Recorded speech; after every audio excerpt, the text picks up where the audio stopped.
anges 7 trompettes, les 6 premières trompettes. Vous allez voir qu'il y a des gens qui vont vous dire qu'il y a 7 anges. D'autres qui vont vous dire qu'il y a 7 trompettes, des totaux spirituels. Vraiment, c'est pas possible. Un livre codé, vous le prenez littéralement, franchement. Quand il ouvrit le 7e sceau, il y eut dans le ciel un silence d'environ une demi-heure.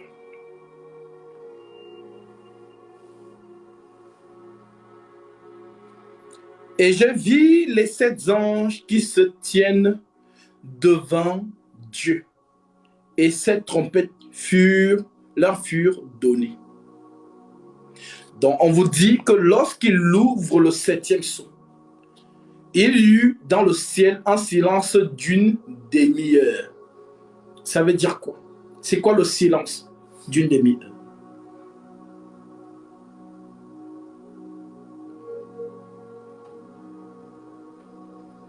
Quand on dit silence d'une demi-heure, ça veut dire qu'on ne parle pas. Il n'y a plus de prédication.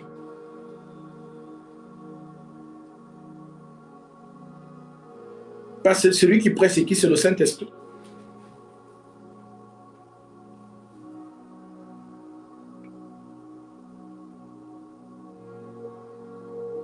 Maintenant, lorsqu'il y a dans le silence d'une demi-heure, les 7 anges se préparent à faire quoi? À sonner de la trompette. Maintenant, je vous pose la question. Qui sonnait la trompette dans le sacerdoce lévitique?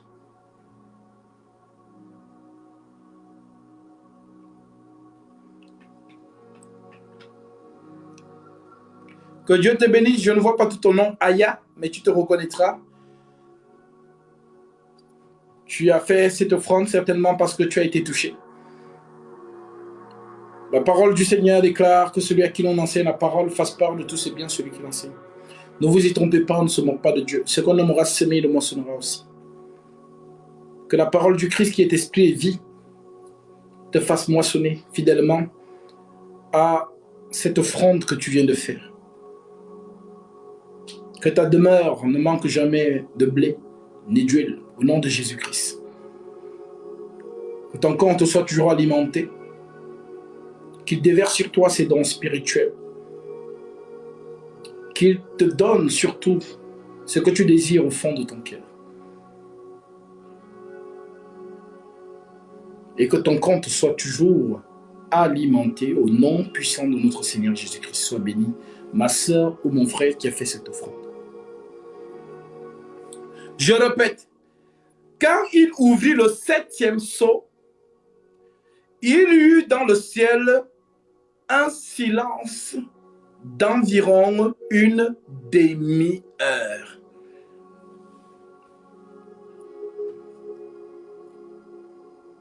Une demi-heure. Ça veut dire qu'il n'y a plus de prédication. Parce que celui qui prêche, c'est le Saint-Esprit. Alors, je vous ai posé la question.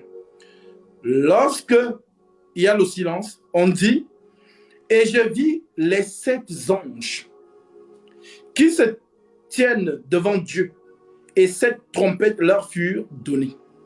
Et un autre ange vint et se tint sur l'autel avec un ascensoir d'or. On lui donna beaucoup de parfums afin qu'il les offrit avec les prières de tous les saints sur l'autel d'or qui est devant le trône. La fumée des parfums monta avec les prières des saints et la main de l'ange devant Dieu. Et l'ange prit l'ascensoir, le remplit de feu de l'autel et le jeta sur la terre. Et il y eut des voix, des tonnerres et des éclairs et des tremblements de terre. Ah, Jésus-Christ. Amen. Les aigles ont vu. Les aigles ont vu. Alors, je vous ai posé la question. Qui sonne la trompette dans le sacerdoce lévitique?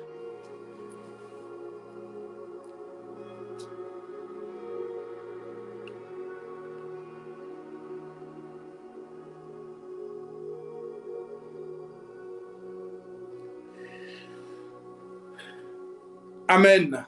Le souverain sacrificateur Aaron. Effectivement, la trompette, c'est le souverain sacrificateur. Ce sont les Lévites qui sonnent la trompette. Donc ici, on vous fait comprendre que c'est un souverain sacrificateur. C'est Jésus-Christ. Maintenant, on vous dit que, je vais relire parce qu'il faut que vous compreniez. Parce que quand je vais vous donner cette écriture, vous allez dire, ah d'accord, j'ai compris. Oui. Je répète. Quand il ouvrit le 7e sceau, il y eut dans le ciel un silence d'environ une demi-heure. Et je vis les 7 anges qui se tiennent devant Dieu, et 7 trompettes leur furent données. Donc, je tiens à rappeler que quand on dit 7 anges, on te parle de la même chose dans l'Apocalypse chapitre 5. On dit, je prends vite ça pour la compréhension de ceux qui nous écoutent.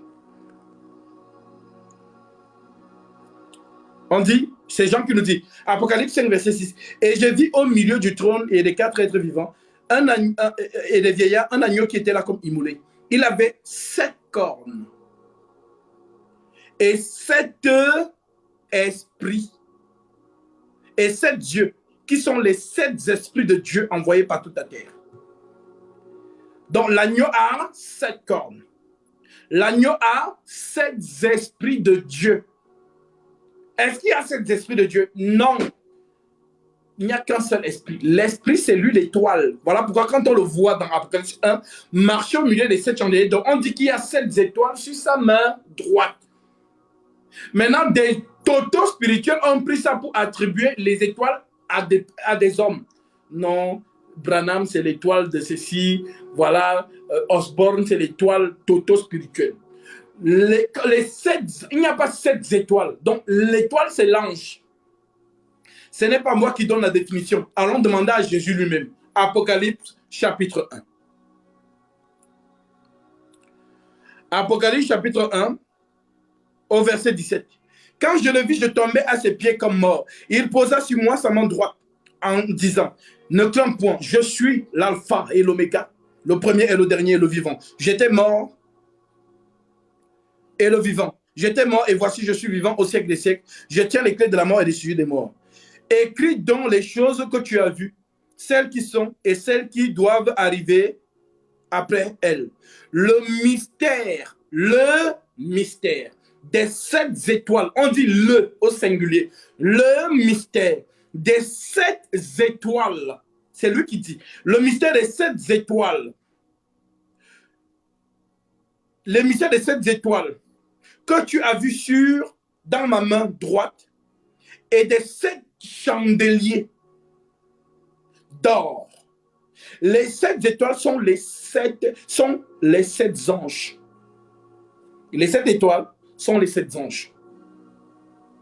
Les 7 églises sont les 7 chandeliers. Les 7 étoiles sont les 7 anges des 7 églises. Et les 7 chandeliers sont les 7 églises. Il n'y a pas 7 églises, il n'y a pas 7 anges. Il n'y a qu'une seule église, un seul chandelier. Et il n'y a que une seule étoile, l'étoile qu'on appelle l'ange de lumière, le Saint-Esprit, donc Jésus-Christ lui-même. Donc quand les totaux spirituels lisent donc là-bas, dans Apocalypse chapitre 8, quand il ouvrit le 7e sceau, il y eut dans le ciel un silence d'environ une demi-heure. Et je vis les 7 anges, donc les 7 étoiles. Et j'ai vu les 7 gens, les 7 étoiles, les 7 anges qui se tiennent devant Dieu. Donc, les 7 esprits envoyés par toute la terre. Et il se tint sur l'autel ayant un ascensoir d'or. Qui a l'ascensoir d'or? Donc, vous voyez, donc ici, on vous parle d'un souverain sacrificateur. C'est lui l'étoile parfaite, le Seigneur Jésus-Christ. C'est lui, Melchisédek. C'est lui qui fait le service. C'est bon? Maintenant que tu as compris ça, je peux évoluer. Attendez, je veux boire un peu d'eau quand même.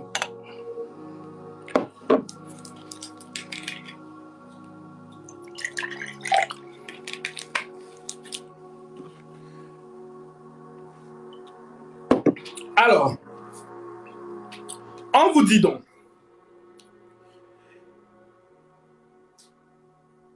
et un autre ange vint, et il se tint sur l'autel, ayant un ascensoir dont les détails sont très importants. Si vous ne comprenez pas ici, vous n'allez pas comprendre là où je veux vous amener. Ayant un ascensoir d'or, on lui donna beaucoup de parfums, afin qu'il les offrit avec les prières de tous les saints sur l'autel d'or qui est devant le trône. La fumée des parfums monta. Vous savez qu'il aime trop la fumée des parfums. Il aime trop ça. Il aime le bonne odeur. Il aime ça. Donc, voilà. La fumée des parfums monta avec les prières des saints. De la main de l'ange. De la main de l'ange. Devant Dieu. Et l'ange prit l'ascensoir, le remplit du feu de l'autel et le jeta sur la terre. Maintenant, quand il jette sur la terre, qu'est-ce qui se passe? Et il eut de voix, des tonnerres, des éclairs et un tremblement de terre. Donc, lorsque l'ange jette l'ascensoir d'or, qu'est-ce qui se passe? C'est la colère.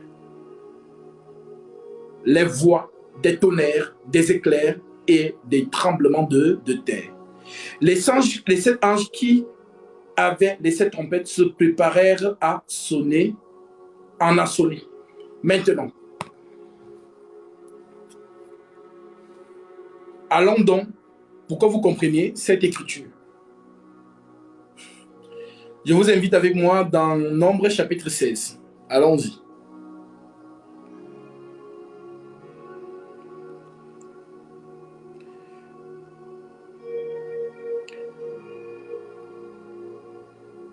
Nombre 16.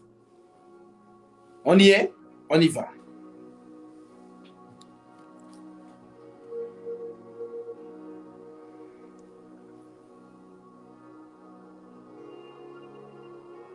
Je prends à partir du verset 15 pour la meilleure compréhension. À la maison, vous pourrez tout lire, mais c'est pour gagner du temps.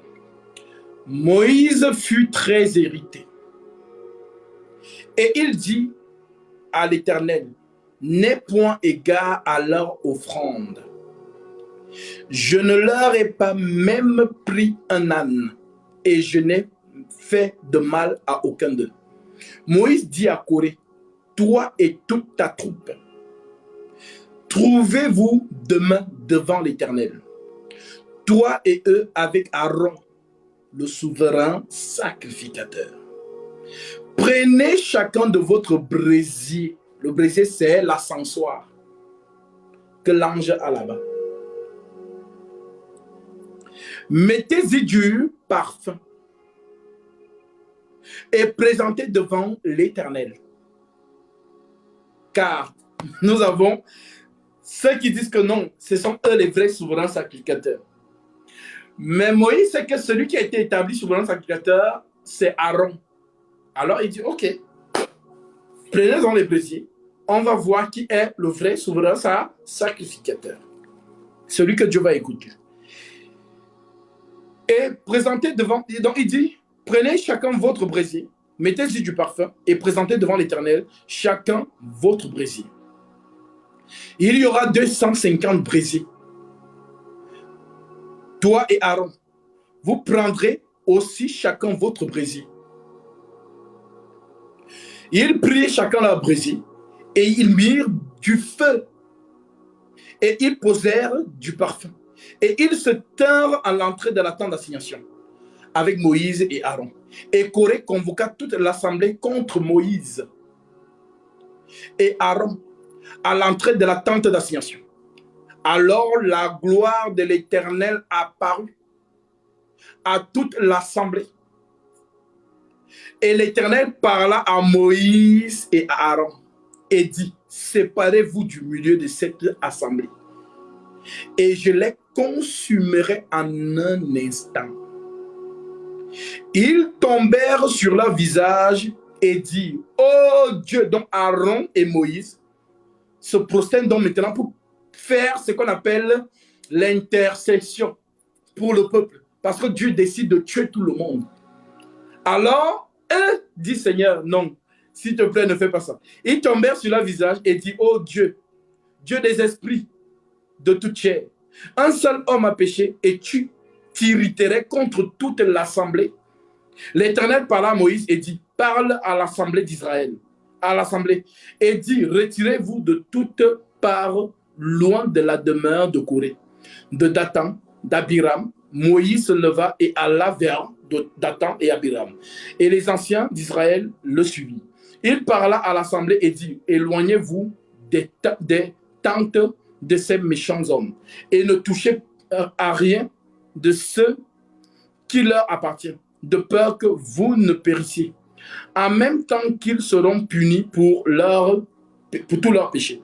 Ils se retirèrent de toute part, loin de la demeure de Corée, de Dathan et d'Abiram. Dathan et Abiram sortirent et se tinrent à l'entrée de leur tente, avec leurs femmes, leurs fils et leurs petits-enfants. Moïse dit, à ceci, vous connaîtrez que l'Éternel m'a envoyé pour faire toutes ces choses et que je n'agis pas de moi-même. Si ces gens meurent comme tous les hommes meurent, s'ils subissent le sort commun de tous les hommes, ce n'est pas l'Éternel qui m'a envoyé.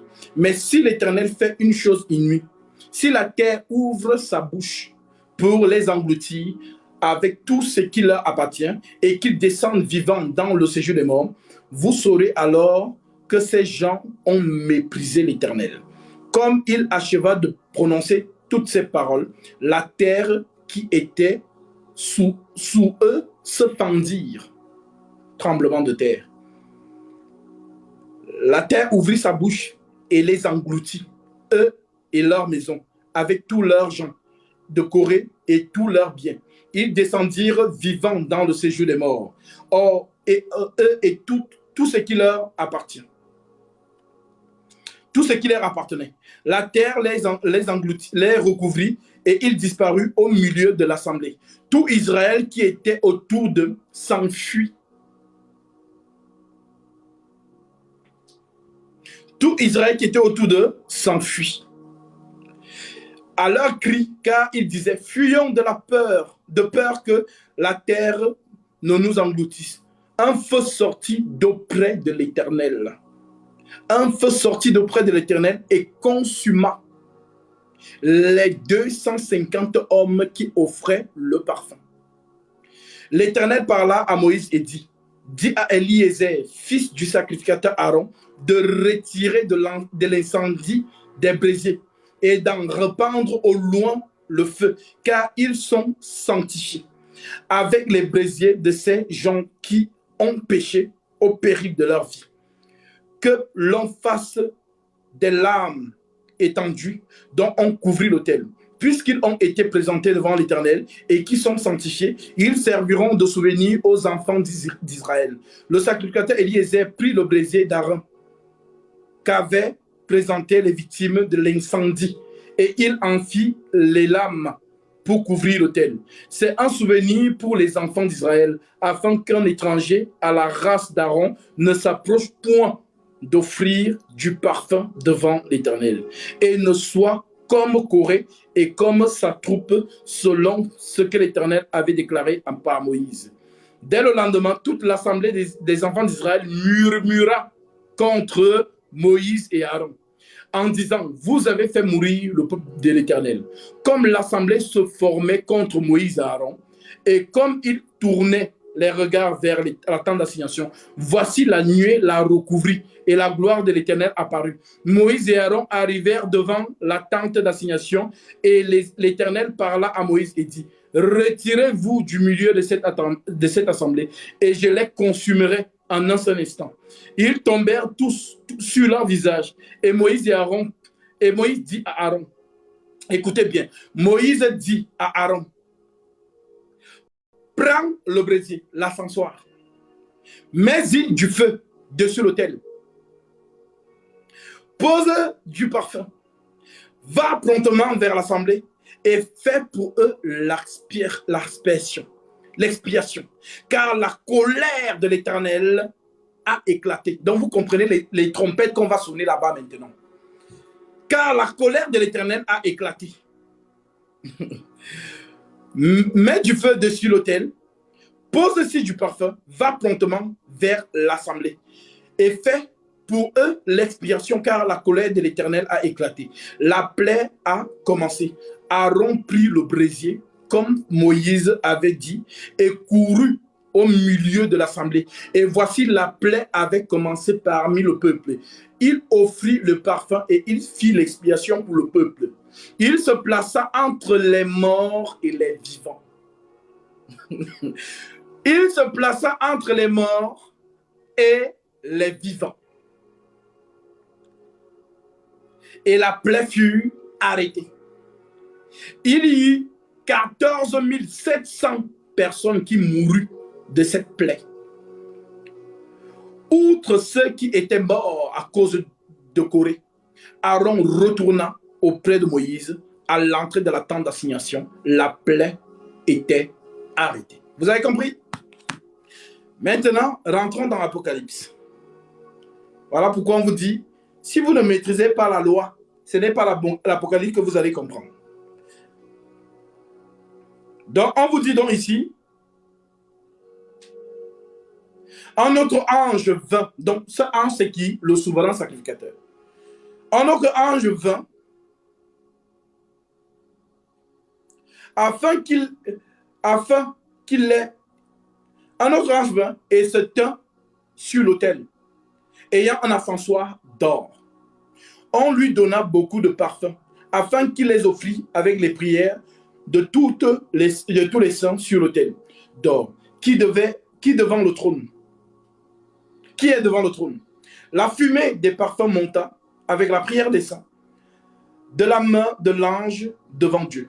Et l'ange prit l'ascensoir, le remplit de feu de l'autel et le jeta sur la terre.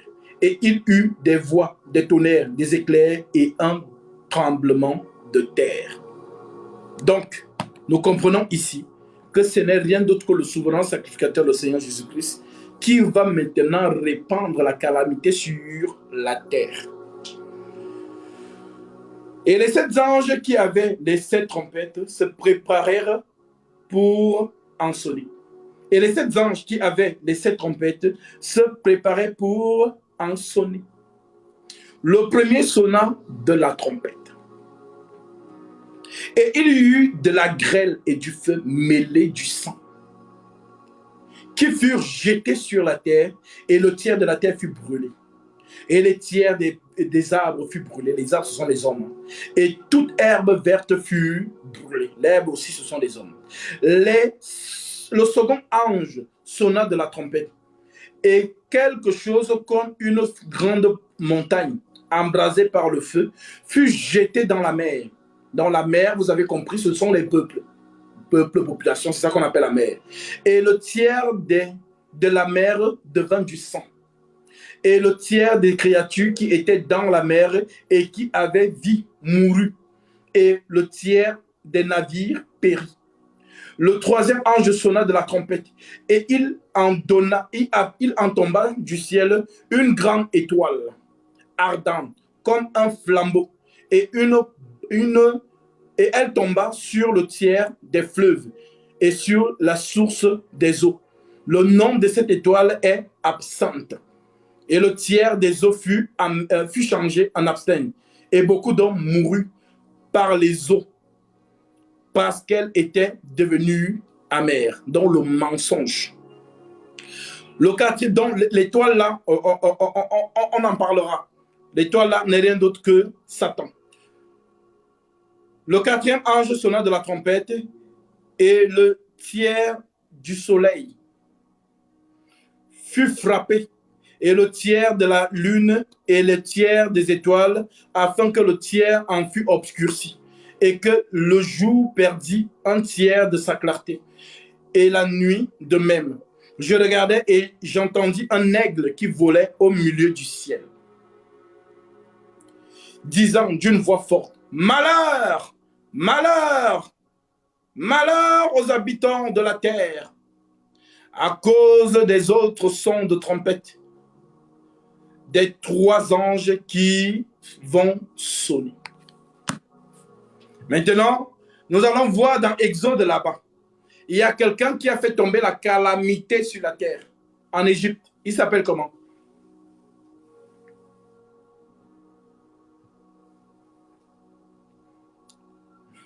Qui a fait ce scénario en Égypte? Qui a fait tomber la grêle, le feu du ciel, l'eau en sang? Moïse. Amen. C'est là que vous allez donc comprendre que toutes ces choses qu'on vous dit ont déjà eu lieu dans la loi, mais les gens n'ont pas vu. Donc, Exode, le livre d'Exode, on vous a parlé de l'Apocalypse, mais personne n'a compris. Voilà. Donc, lorsque Moïse, parce qu'ils vont refaire la même chose, nous allons arriver bientôt dans Apocalypse chapitre 11, vous allez comprendre, ce sont eux qui vont faire cela. Et lorsqu'ils auront accompli leur témoignage, l'étoile va les détruire. En d'autres termes, la montagne qui tombe dans la mer là, l'Antichrist va faire la guerre à ces deux-là, il va les vaincre. Et après les avoir vaincus, le Seigneur va les faire remonter et c'est là maintenant que le fameux Matthieu 24 va s'accomplir.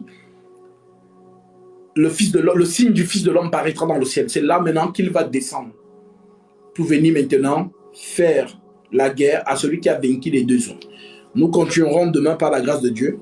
Je pense que vous avez un peu reçu trop d'informations et j'espère que vous avez compris. J'espère que vous avez compris.